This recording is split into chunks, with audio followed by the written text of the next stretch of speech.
नमस्कार मंडळी, शानदार मराठी रेसिपीमध्ये सर्व खवय्यांचे मनापासून स्वागत आहे। आपल्याला डोसा बनवायचा झालं की एक दिवस आधी तयारी करतो। तांदूळ डाळीला तासनतास भिजत ठेवतो, नंतर त्याला आंबवण्यासाठी 8 तास सोडून टाकतो। पण आज मी तुम्हाला तांदूळ डाळ वापरून तांदूळ डाळ न भिजवता न आंबवता झटपट डोसा बनवून दाखवणार आहे।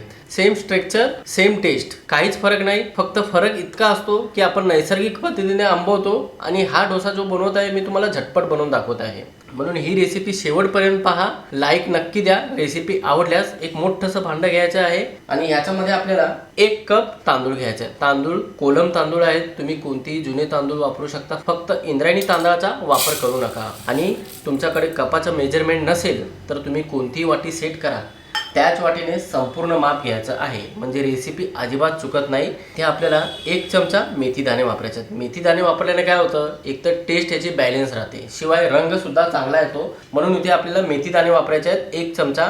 आणि ह्या तांदळाला आपल्याला 2 ते 3 वेळा स्वच्छ धुवून घ्यायचा आहे। जो काही स्टार्च आहे ह्याच्यामधला निघून जायला पाहिजे। आणि मार्केटमधून आणल्यानंतर ह्या तांदळाला केमिकल लागलेलं असतं, जास्त दिवस साठवून ठेवण्यासाठी दुकानदार केमिकल लावतात, त्यामुळे ह्याला धुणं फार गरजेचं आहे। ह्याला पुसून घेऊ नका, फक्त 2 ते 3 वेळा स्वच्छ धुवून घ्या, याच्यातला स्टार्च निघून जाईल। अगोदर आपण तांदूळ स्वच्छ धुवून घ्यायचा आहे आणि मग तांदळाला स्वच्छ धुवून घेतलं की ह्याच्यामधलं पाणी संपूर्ण काढून टाकायचं आहे आणि मग मोठ्याशा मिक्सरच्या भांड्यामध्ये संपूर्ण तांदूळ काढून घ्यायचा आहे। आणि अगोदरच ह्याच्यामध्ये पाणी वापरायचं नाही, एकदम चांगल्या प्रकारे शक्य असेल तितकं ह्याला एकदम बारीक वाटून घ्या। तर मंडळी, ते तांदूळ चांगल्या प्रकारे बारीक वाटले गेले आहेत। आता याच्यामध्ये आपल्याला आंबूसपणा येण्यासाठी अर्धा कप दही वापरायचं आहे। आंबट दही आहे बरं का, जास्तच आंबट असेल तर अर्धा कप वापरायचं आहे आणि कमी आंबट असेल तर 1 कप वापरलं तरी काही हरकत नाही। आता थोडं थोडं पाणी वापरून घट्टसर आपल्याला बॅटर वाटून घ्यायचं आहे, जास्त पातळ वाटून घेऊ नका।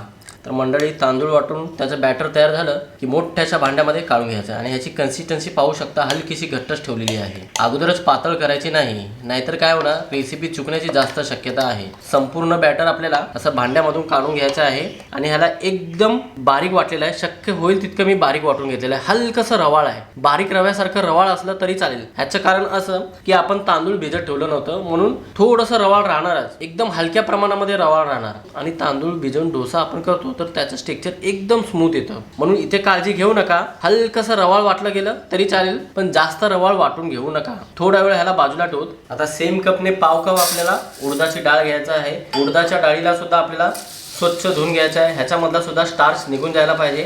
तुम्ही वाटी वापरत असाल, ज्या वाटीने तांदळाचं माप घेतला असाल त्याच वाटीने तुम्हाला पाव वाटी उडदाची डाळ घ्यायची आहे। कोणती वाटी सेट करून घ्या, त्याच वाटीने माप घेतलं की माप एकदम परफेक्ट निघतं आणि माप परफेक्ट निघालं की रेसिपी अजिबात चुकत नाही। आता ह्याच्यामधलं सुद्धा आपल्याला पाणी काढून टाकायचं, पण त्या अगोदर 2 ते 3 वेळा धुवून घ्यायचं आहे। डाळ स्वच्छ धुवून घेतली की याला लहानशा मिक्सरच्या भांड्यामध्ये काढून घ्यायचे आहे। त्याच भांड्यामध्ये वापरायचं नाही बरं का, म्हणजे मोठ्या भांड्यामध्ये डाळीला काढून घ्यायचं नाही, कारण की मोठ्या भांड्यामध्ये डाळ वाटली जाणार नाही, कारण की आपण प्रमाण एकदम कमी घेतलेलं आहे आणि एकत्र वाटत नाही, वेगवेगळं वाटत आहे। तुमच्या मोठ्या भांड्यामध्ये डाळ चांगल्या प्रकारे बारीक वाटली जात असेल तर तुम्ही वापरू शकता। तर इथे आपल्याला अगोदरच पाणी वापरायचं नाही, अगोदर एकदम चांगल्या प्रकारे बारीक करून घ्या, मगच ह्याच्यामध्ये थोडं थोडं पाणी वापरून ह्याला सुद्धा घट्टसर वाटून घ्यायचं आहे। डाळीला सुद्धा वाटून घेतलं की ह्याला सुद्धा आपल्याला तांदळाच्या बॅटर मध्ये काढून घ्यायचं आहे। आणि डाळ पाहू शकता किती घट्ट वाटली गेलेली आहे, पण डाळ मात्र एकदम स्मूथ वाटली जाते बरं का। तुम्ही एकत्रच वाटणार तर काय होणार माहिती आहे काय, एक जिन्नस चांगल्या प्रकारे बारीक वाटला जाणार आणि एक बारीक वाटलं जाणार नाही, म्हणजे कोणतं तरी डाळ किंवा तांदूळ बारीक वाटलं जाणार नाही,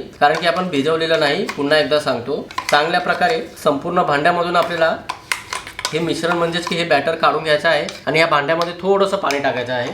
असं मिक्सरला खंगाळून घेतलं की चिटकलेलं बॅटर संपूर्ण पाण्याबरोबर बाहेर येतं। कोणतेही एक जिन्नस घट्ट वाटलं आणि एक जिन्नस पातळ वाटलं की कन्सिस्टन्सी परफेक्ट होते। तर आता याच्यामध्ये आपल्याला चवीनुसार मीठ टाकायचं आहे आणि डोशाचा रंग कॅरेमल येण्यासाठी, म्हणजेच की मार्केट सारखा डोसा खालतून दिसण्यासाठी इथे आपल्याला 1 चमचा साखर वापरायची आहे। साखर पूर्णपणे ऑप्शनल आहे, तुम्हाला नाही वापरायची असेल तर काही हरकत नाही, पण 1 चमचा साखर वापरल्याने चव सुद्धा बॅलन्स राहते आणि रंग सुद्धा चांगला येतो। आता आपल्याला फक्त 2 ते 3 मिनिटांपर्यंत एका बाजूने फेटून घ्यायचं आहे, जेणेकरून पीठ एकदम हलकं फुल होईल आणि डोशाला हलकीशी जाळी पडण्यास मदत होते। शिवाय साखर चांगल्या प्रकारे मेल्ट सुद्धा होते आणि मीठ सुद्धा चांगल्या प्रकारे एकजीव होतं, म्हणून ह्याला फेटून सुद्धा घ्या, पीठ एकदम हलकं फुल होणार।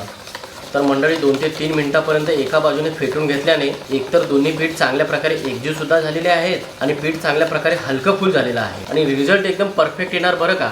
साखर सुद्धा वितळली गेली असेल. तर काय करायचं, थोडा वेळ ह्याला बाजूला ठेवायचं. तुम्ही वाटलं सर आत्ताच डोसे बनवू शकता, पण मी थोडा वेळ ह्याला बाजूला ठेवून पुढची तयारी करून घेणार आहे. तर मंडळी, कुरकुरीत पेपर डोसा बोलला की त्याच्याबरोबर भाजी असलीच पाहिजे. तर इथे एक नॉनस्टिक पॅन घ्या किंवा कढाई घ्या, त्याच्यामध्ये 2 चमचे तेल घ्यायचं आहे. तेल चांगल्या प्रकारे गरम झालं, मिक्स मोहरी जिरा टाकायची आहे आणि सोबतच 1 चमचा उडदाची डाळ, 1 चमचा चण्याची डाळ. आता ह्या मसाल्यांना आपल्याला आणि डाळीला म्हणजेच की मोहरी जिरा आणि डाळीला चांगल्या प्रकारे परतून घ्यायचा आहे. हलकासा यांचा रंग वेगळा व्हायला पाहिजे, ओव्हर कुकिंग व्हायला नाही पाहिजे, नाहीतर काय होणार, भाजीची चव करवट येईल.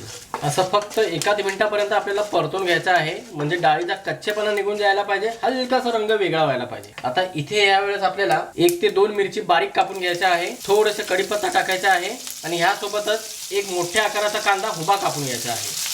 आता कांद्याला सुद्धा आपल्याला फक्त कच्चेपणा जाईपर्यंतच परतवून घ्यायचा बरं का. ह्याला तांबूस रंगावर परतवायचं नाही किंवा लाल होईपर्यंत परतवायचा नाही.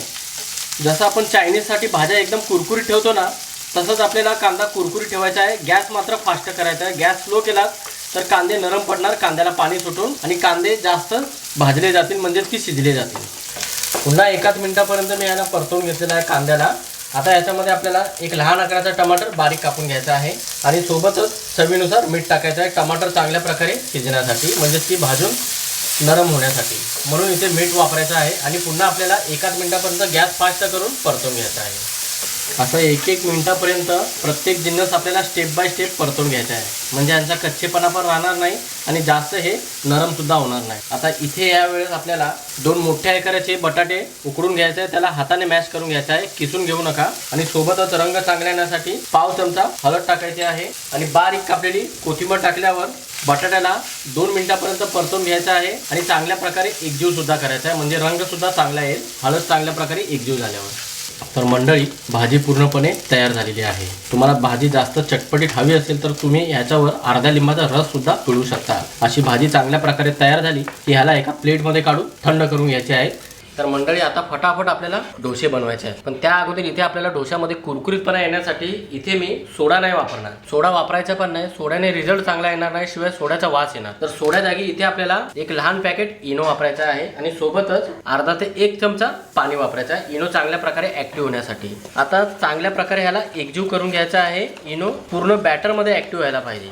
पाहू शकता मंडळी, इनो चांगल्या प्रकारे ऍक्टिव्ह झालेला आहे आणि बॅटरची कन्सिस्टन्सी पुन्हा एकदा पाहू शकता. अशी रिबिन कन्सिस्टन्सी पाहिजे, ना जास्त घट्ट पाहिजे ना जास्त पातळ. फटाफट आता तुम्हाला मी कुरकुरीत पेपर डोसे बनवून दाखवतो. तर तवा इथे कडकडीत गरम करून घ्यायचा आहे. स्पेशल डोसा तवा पॅन आहे. थोडंसं पाणी टाकायचं आहे, टेम्परेचर एकदम डाऊन करायचं आहे. चांगल्या प्रकारे कापडाने असं पुसून घ्या आणि अगोदरच तेल लावायचं नाही बरं का. अगोदर तुम्ही तेल लावलं की डोसा पसरला जात नाही, म्हणून अगोदर आपल्याला कोरडा ठेवायचा तवा, चांगल्या प्रकारे पुसून घ्यायचा आहे. मग बरोबर ह्याच्यावरती आपल्याला 1 पळी बॅटर टाकायचं आहे आणि जितका तुम्हाला साईजला मोठा पाहिजे तितका तुम्ही मोठा डोसा करू शकता किंवा स्पॉन्जी डोसे बनवू शकता. असं हलक्या हाताने गोल गोल फिरवून घ्यायचा आहे आणि वरतून आपल्याला बॅटर सुकायची वाट पाहिजे आहे. तर मंडळी पाहू शकता, वरतून डोसा मस्तपैकी सुकलेला आहे. सुकल्यानंतरच आपल्याला असं वरतून तेल लावा किंवा बटरचा तुकडा असं वरतून घासून घ्या.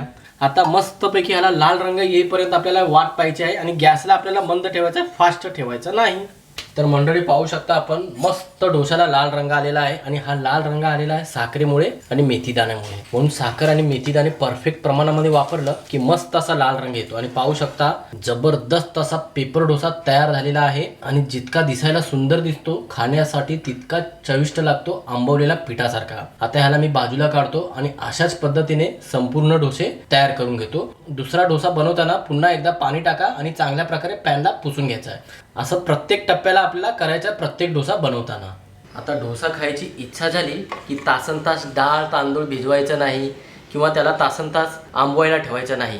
झटपट पर्याय उपलब्ध आहेत आणि पाहू शकता, जबरदस्त असा कुरकुरीतपणा आहे. मस्त असा पेपर डोसा तयार झालेला आहे. गरमागरम भाजी आणि मस्तपैकी चटणी सुद्धा तयार आहे. पाहू शकता मंडळी, नक्कीच तुम्ही बघता क्षणी हा डोसा नक्की बनवाल, इतकं मला 100% खात्री आहे.